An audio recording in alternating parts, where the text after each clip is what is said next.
EU Confidential will get started right after this message. Today's episode is presented by Gilead Sciences. 2030 is the deadline set by the UN Sustainable Development Goals to end the AIDS epidemic once and for all. As we enter this final decade, now more than ever, we need to work together with a renewed ambition and focus.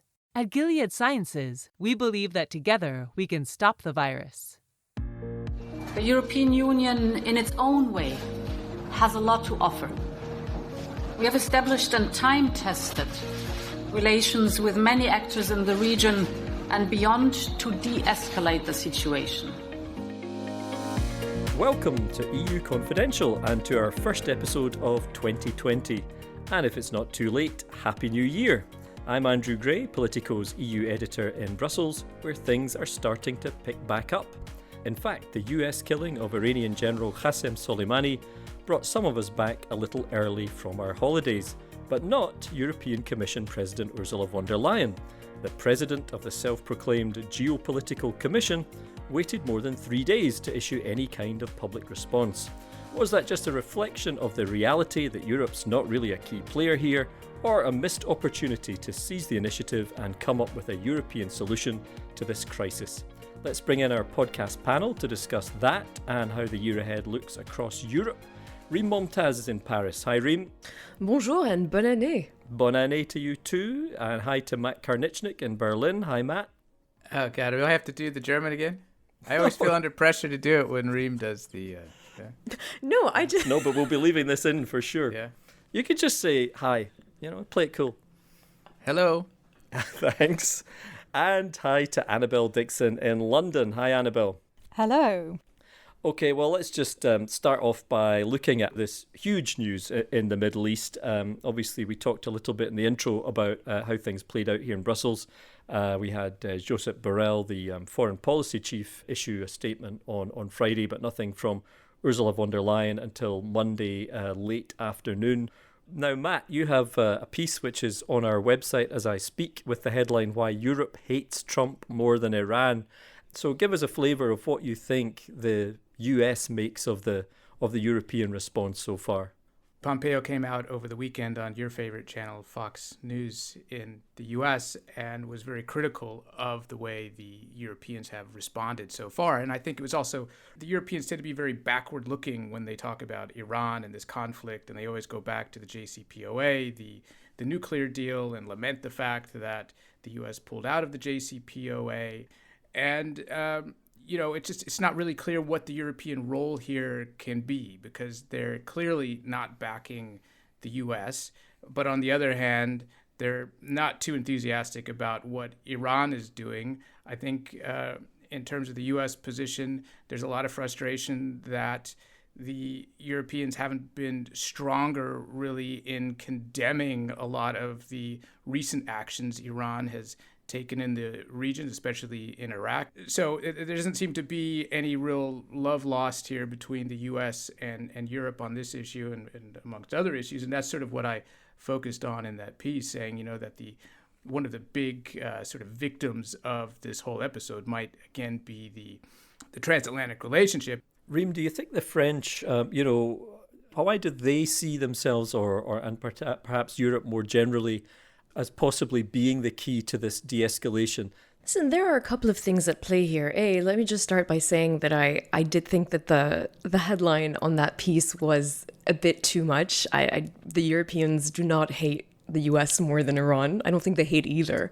And the French have been very explicit about indeed being closer to the US just because the US is their ally, and they still perceive the US and consider the US to be their ally despite recent disagreements. Iran is not their ally, and Iran has attempted to carry out terrorist attacks in France, and they're very aware of that. Now, the French, have been working from the beginning on creating what they call a third way. That is the biggest asset they have at their disposal, let's be honest. It's not like they can sort of weigh in on this issue militarily or economically, but they can weigh in diplomatically. And they also feel like they've been right from the beginning about saying we are on an escalation path, we need to de-escalate. The past 2 weeks, we got super close to the brink. It seems like we've just stepped slightly slightly back right now, but there's still a need to de-escalate. And they also feel bolstered because in New York, while they weren't able to make the deal in the end, they felt like, well, they were the only ones who have actually built what they call an operational framework for a diplomatic, sort of like a roadmap for a diplomatic solution when the US and Iran decide to do so. And they are very honest about the fact that ultimately the ultimate deciders are Iran and the US, but what they can do is provide the framework and the roadmap, and they'll continue doing that. You know, this is a fast-moving story, so there's always a danger when even between recording and putting the podcast out that things may have changed again. But maybe just to wrap up, Annabelle, on this, how much of a factor do you think weighing on all of this is the fact that Brexit is looming large, the relationship with the US will become even more important for the UK, and how much is that then driving foreign policy? I mean, I think, including in this issue, I think Boris Johnson came under, attack in the House of Commons today exactly along those lines, right? Yeah, that's right. It's very much the Jeremy Corbyn attack line that Boris Johnson won't stand up to Donald Trump because he's so desperate for a trade deal. And I think there's certainly an element of truth in that, because the UK is more comfortable with the E3 position. It's definitely not. And Boris Johnson himself is definitely not a sort of gung-ho Trump, however much people make the comparisons. Boris Johnson does not want a big war in the Middle East and definitely doesn't want to have to be making big decisions about troop deployment and defence with all the other things that he's got on his plate. He wants to be talking about domestic issues, frankly. It's interesting what Rym was saying about, and what you were saying about Macron playing that sort of broker role. And there are some people who have been sort of patting themselves on the back in Downing Street, suggesting that the UK has done a brilliant job of walking the tightrope, and they sort of want to see themselves as the brokers going forward.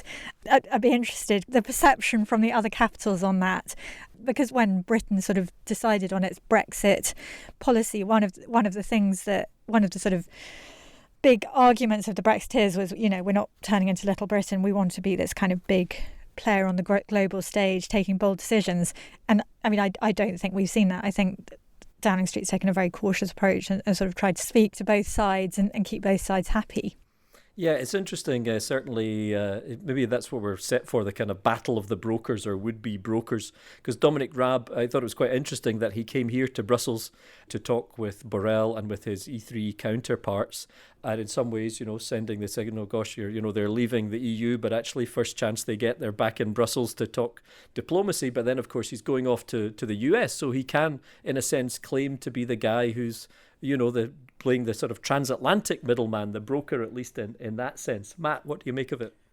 Well, I'm just not sure that the Europeans can effectively play the broker role at all, because it's clear in the eyes of the Americans that they're completely wedded to the nuclear deal, which they continue to cling on to. And in fact, within 24 hours of Soleimani's assassination, you had the European Commission inviting the Iranian foreign minister to Brussels, Zarif. And this is a guy who is under sanction by the United States, whom the United States will not even grant a visa to visit the United Nations at the moment. So to think that the Europeans are going to come in and play some big broker role, I think is slightly naive. Yeah, well, I guess we could talk a lot more about this, and we probably will in the weeks and months ahead. So maybe we'll just draw a line under that for now and move to kind of looking ahead to the year. Maybe back to you, Annabelle. I mean, Brexit is obviously the big red date on the calendar at the end of this month. What are the other things, you think are going to kind of mark out the year? Or is it going to be yet more Brexit and nothing much else? You were right. I was going to try and avoid talking about Brexit in this segment of the podcast because I feel like I'm getting a bit boring on the subject. I thought something to single out was climate change. I think it's going to be a very interesting debate in the UK as well. Boris Johnson said today that he was going to set up a cabinet committee on climate change, and the UK is hosting the COP26 later this year. And that's obviously going to be the big moment for the Paris Agreement and capitals are actually going to have to start putting their money where their mouth is. It's all very well talking about the Australian wildfires and saying how awful it is, but we're actually going to have to see the nuts and bolts of what people are going to do and when. Definitely the new Green Deal is obviously going to be a big issue here in Brussels. The kind of key thing here is, can we actually get everybody on board and on the same page? We had this strange spectacle, we reported during the podcast a few weeks ago from the summit where they said everybody had agreed on this climate neutral target of 2050, except that one country hadn't. And, not just any country, but Poland, a very substantial country and a big, a country with big challenges in that area. So I do think the green issue is going to be big right across Europe, and we're going to see, obviously, the Commission is now going to have to put the meat on the bones on that proposal, and that is going to collide very much with the other big thing in Brussels this year, the MFF, the Multi-Annual Financial Framework, the EU budget. The current one runs out at the end of this year, and Charles Michel, the European Council President, is obviously trying to broker a deal sooner rather than later on that, but there's a lot of expectation, I think, that this is going to end up with the German presidency of the Council of the EU in the second half of the year. Which brings us to Germany, Matt. What are the kind of big events or big themes you think are going to be on the German political agenda this year? Well, I think, if I look into my crystal ball over here and take the first week of the year as a guide, I think people should be prepared for the unexpected, quite frankly. And I think what we've seen so far is that Europe's leaders have been caught flat-footed. And if you look at Ursula von der Leyen's very slow response to what happened in Iran on Friday, I think it shows that they are trying to choreograph things very carefully, focus on things like the Green New Deal, but then other things happen that they have to deal with, and they haven't proved very agile so far in pivoting to cope with unexpected events. That's an interesting thought about agility, actually. I mean, the first EU leader to respond to the crisis, who did respond fairly quickly, was Charles Michel, who is the president of the European Council. And in some ways, you might expect to be the slowest, because he's meant to be the kind of chairman of the board, the guy who consults with all the leaders and, comes up with a common position. But he didn't hang around. He was out there pretty quickly. And I think one of the interesting things to watch here in Brussels is going to be this dynamic between Charles Michel and Ursula von der Leyen. Charles Michel is, very young by, traditional standards of politicians. He's not a guy who's in his kind of last job before retirement. This is somebody who was a prime minister and is clearly determined to make an impact. Just a small thing I noticed when we were at the summit a few weeks ago. Already the decor has changed and there are plenty of pictures of Charles Michel up on the wall in that building. So I think that's somebody who's pretty determined to build a profile for himself pretty quickly. I think unlike von der Leyen, he's used to being the top dog. He's used to being in the executive position. He's not used to asking people if he's allowed to say something, and that's exactly what you saw over the weekend. Yeah, absolutely. Rym, busy year, I think, in France. You have elections coming up in a couple of months. Tell us a bit about those and what else you think is on the radar, particularly for Emmanuel Macron this year. Yeah, so we have local elections in March, so the cities are electing their mayors, and it's going to be an important moment for Macron and his, political party. So we're keeping an eye on that.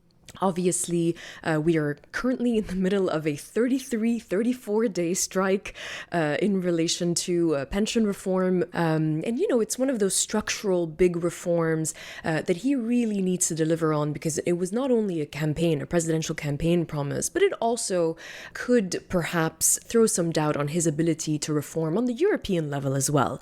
But in terms of, big themes for Macron, there are a few this year. He's supposed to give a big nuclear deterrence speech that's slated to be in February, and we're all looking at that, wondering what he might be able to announce after his famous comments on NATO. We're also looking at a summit on the Sahel. It's a super important security issue for France, but also for Europe. That's how Macron sort of is presenting it.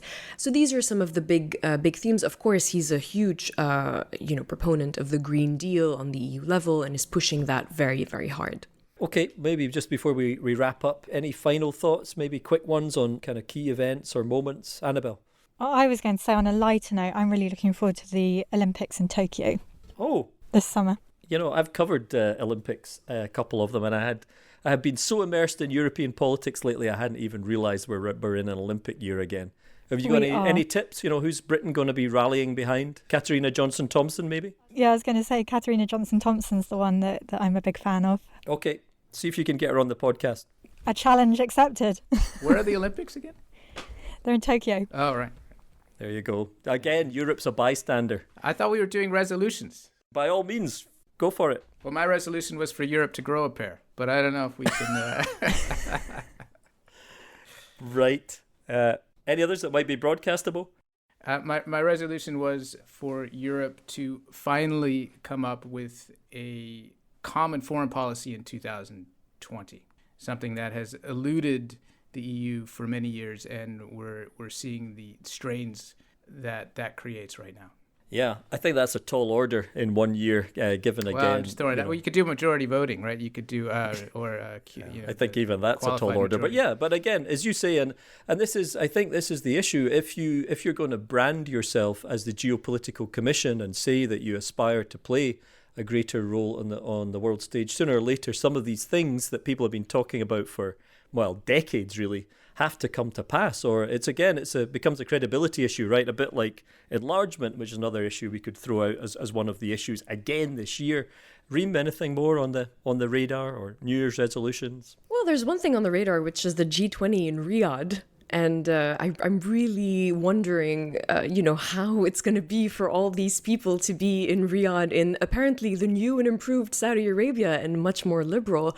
And, maybe on a more naive level, and I take it back now, but on the 31st, I was hoping that, 2020 would be a year where we would have less crazy breaking news, and well, that was destroyed very quickly. Yeah. So I've now stopped making New Year's resolutions. I think it's best that way. Yeah, well, there's some things that we can't control, unfortunately.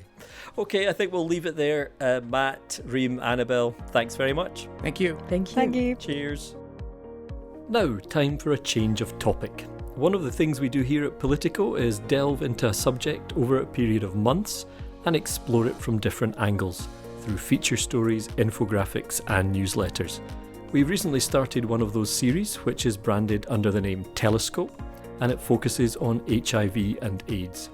We should mention that while the series does have a sponsor, the journalism is produced by Politico with complete editorial independence, and that includes this podcast.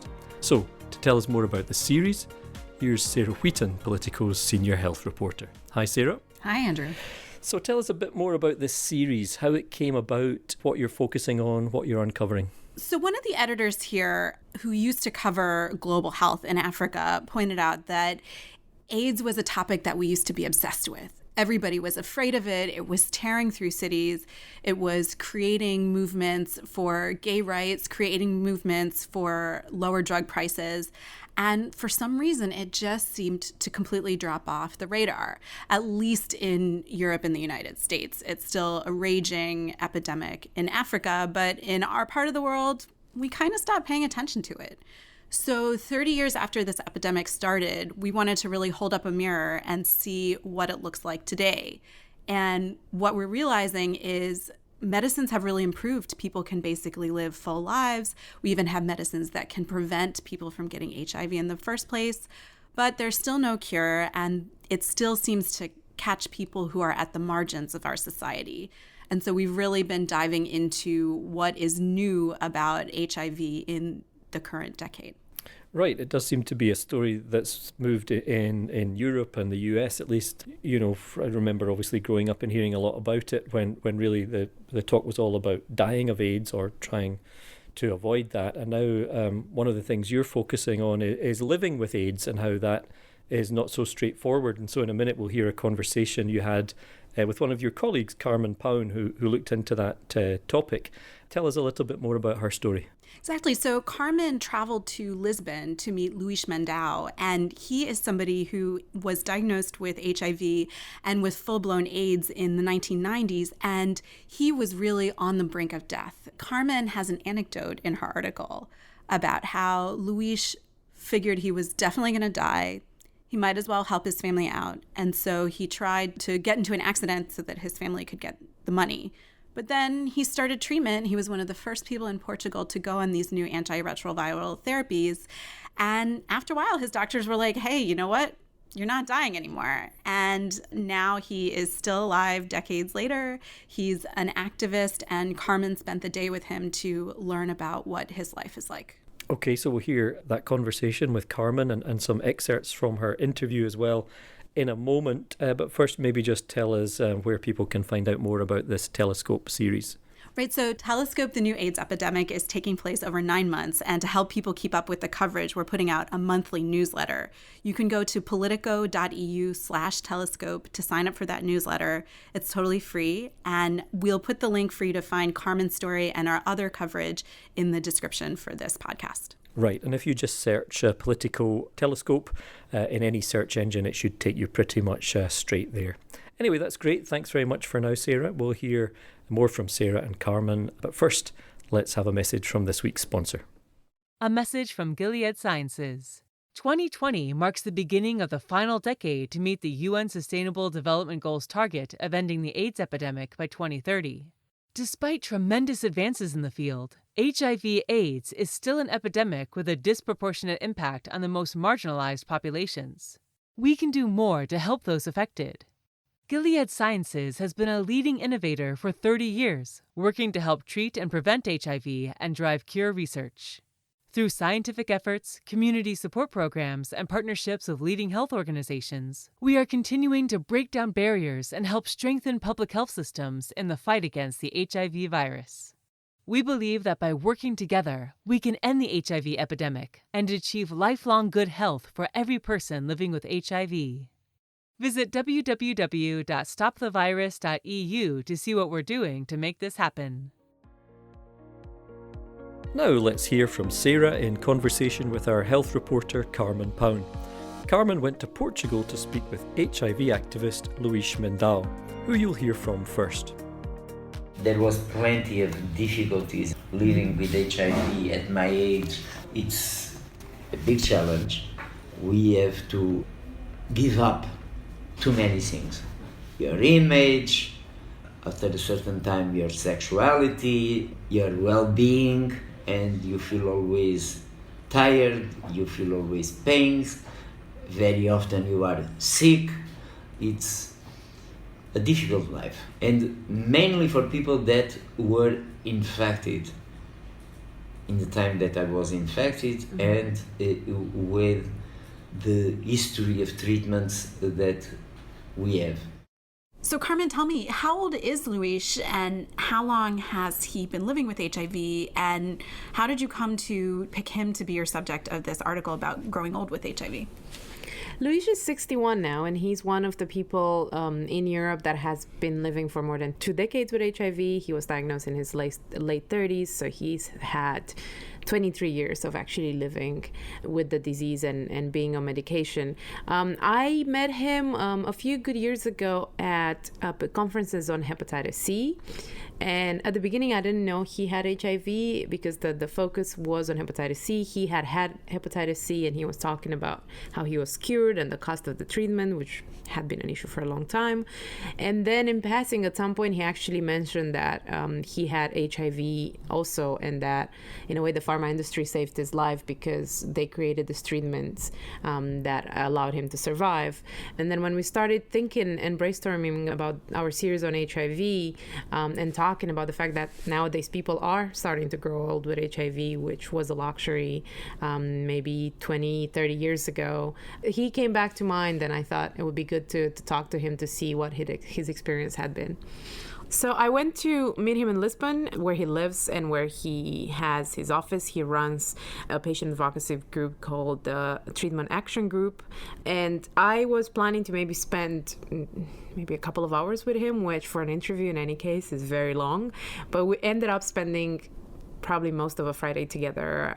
We probably spent 5 or 6 hours talking because his life had been so fascinating. His personal life, his experience living with HIV, living with hepatitis C, being cured of hepatitis C, and being able to live a full life as possible with HIV, and having gone through all this history of the disease from it being a death sentence to it becoming a chronic disease that you can live with until old age, like other diseases have been.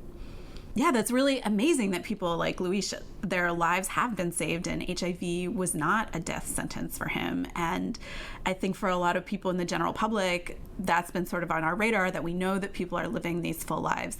But at the same time, they are having some issues. And what did you learn about some of the problems that he's had as somebody growing old with HIV? Indeed. So while obviously he has survived, which is obviously a major achievement of the world in finding ways to treat this disease, he has had some life-lasting side effects from medicines, for example. Some of them are very visible. One of the medicines he took drained the fat from his face, so his face is skinny, while as another one gave him a big belly that in a way doesn't fit with his skinnier frame. So it's a very clear side effect of the medicine, and very visible one, and that's also why he said that at some point you do have to give up on this image of yourself, because these are the side effects that you have to live with. At the same time, he did talk about how on one side the disease, the other side the treatment does put a lot of stress on the body, and he feels that he has aged much faster, that he has health problems that maybe people in their 80s have. And it is one of the things that researchers and more studies are looking into, because indeed it looks like the disease is making people that are living with it for a long time in a way age faster. Older people with or without HIV tend to take lots of pills, and as we grow old faster, we started to have the medications of the 70 years old when we are 55. That sounds like it kind of sucks. It does, but he also told me about how this last 23 years of his life have been some of his best years. Also because, at the beginning you prepare to die and you try to put all your affairs in order, and then all of a sudden you realize you won't die anymore, which for him in that right moment was depressing, but at the same time, obviously, you get a different look on life. And he has also worked in patient advocacy, has worked in getting treatment for many people that didn't have access to it, in lowering drug prices. So really to make sure that people that have the disease actually do get access to treatment and they don't have to die from any of these diseases. In, let's say, 35 years of history of AIDS, it was a new disease, transmissible disease, mortal, that after the symptoms killed very fast and killed everyone that went sick, to preventable, easily diagnosed in 2 seconds with a drop of blood, to a completely chronic disease that for people that were diagnosed after 2005 and had access to good treatments, will have an absolutely normal life expectancy. So as you mentioned in your story, Luis was one of the first people in Portugal to start taking these life-saving drugs. And we heard about some of the side effects that he faced, but how have things changed since then? So treatment has improved considerably since. Side effects are not as bad anymore and not as visible anymore. And one of the main revolutionary things we could say is that, once you get treatment, you're not infectious anymore, which gives also people living with HIV a normal life when it comes to their sex life. They don't have to worry that they would get their partners infected, and they wouldn't have to worry, for example, that the condom would break. So it actually takes that fear away from people and lets them enjoy again what one could really call a full life. And Luis did make that point a few times when I was talking to him, that people that have been diagnosed since 2005, when the new generation of treatments started coming on the market, would normally, and then get treatment fast, would normally have what we today would see like a normal life. They wouldn't have to go through the problems he went through, and they would most likely not have any of the really traumatic side effects that he has had. And then there are the medicines called pre-exposure prophylaxis that actually allow people who are not infected with HIV to take it and to be protected from actually getting the disease if they do get exposed to it, which also in itself is a major stride in dealing with the disease and making sure it doesn't spread to more people. But you are not under the pressure that you are an infectious person. And this is both for the people, for the partners, and for the public health, a huge improvement. That's why nowadays we have these test and treat recommendations. That is okay, but is this message really getting out beyond the AIDS community? People I've heard from feel like despite all the scientific progress, there hasn't been much change at all in the level of stigma and discrimination that people living with HIV face. Indeed. From what I've heard too, it doesn't get so much outside of the AIDS community or people that maybe have friends or have been exposed to the disease and are very knowledgeable about it. When I wrote the story about Luis's life, I also talked to a few other people, and one of them was telling me that he was recently contacted by a young gay man from southern Italy who was afraid that he would die in a few weeks because he had been diagnosed with HIV. And he was also telling me how important the communications campaigns from health ministries in Europe, for example, are.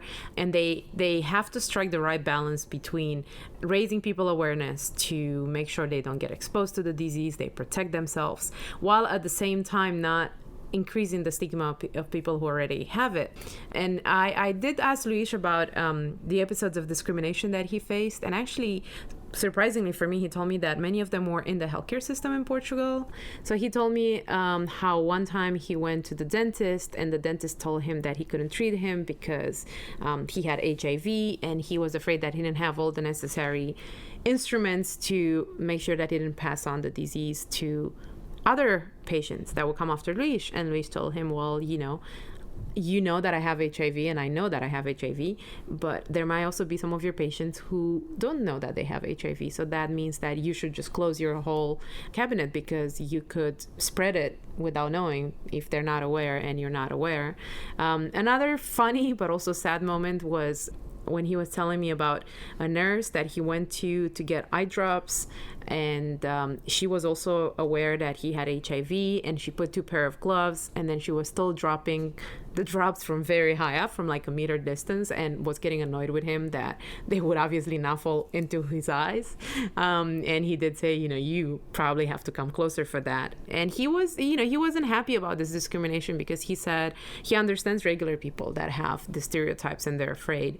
But healthcare workers, even though personally they could still be afraid and they could still discriminate, should be trained not to show it because they are supposed to work and cater to everybody, including to people with HIV. And at the same time, they also come across people who do have HIV and they're not aware, so they should treat everyone the same way. And what else surprised you about him?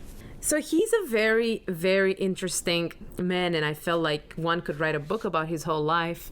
When I went in there, I did expect, obviously, to talk to someone who's very knowledgeable from a personal level, but also through his work as a patient advocate. But first of all, he was very transparent about his life. He's bisexual. He talked about it very openly, about how the disease changes the way you see things, your sexual life, your outlook on life.